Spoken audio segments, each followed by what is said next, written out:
જૂનાગઢમાં ward number 3ની પેટા ચૂંટણી માટે હવે મતદાનની શરૂઆત થઈ ગઈ છે। વહેલી સવારથી જ શાંતિપૂર્ણ માહોલમાં મતદાન આશરે 13,000 મતદારો કરશે મતાધિકારનો ઉપયોગ। પૂર્વ કોર્પોરેટર ગુજસેટો કેસમાં જેલમાં હોવાથી ચૂંટણી યોજાઈ। ભાજપ, કોંગ્રેસ અને આમ આદમી પાર્ટી વચ્ચે સીધી જ ટક્કર। પાર્ટી તરફથી મેં મારો ઉમેદવારી પત્ર નોંધાયેલ છે અને જે ભારતીય જનતા પાર્ટીની અમારી જે સરકાર છે એમાં અમારી ઓલરેડી બહુમતી છે।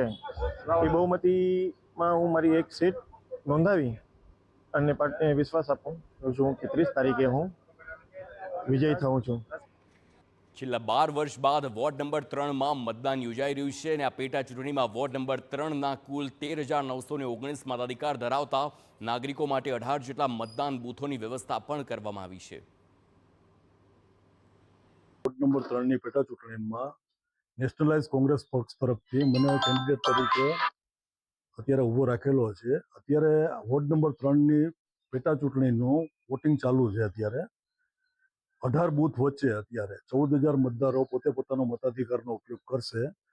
આજે 18 બૂથ છે એના માટે થઈને એડજસ્ટ થઈ શકે આપણે સમજી શકીએ છીએ કે ભાઈ ટ્રાફિક ઓછું રહે, પણ હજી સ્ટેપ બાય સ્ટેપ સાંજ સુધીનો ટાઈમ છે એટલે 100% મેક્સિમમ થશે એટલું વોટિંગ પબ્લિક કરશે।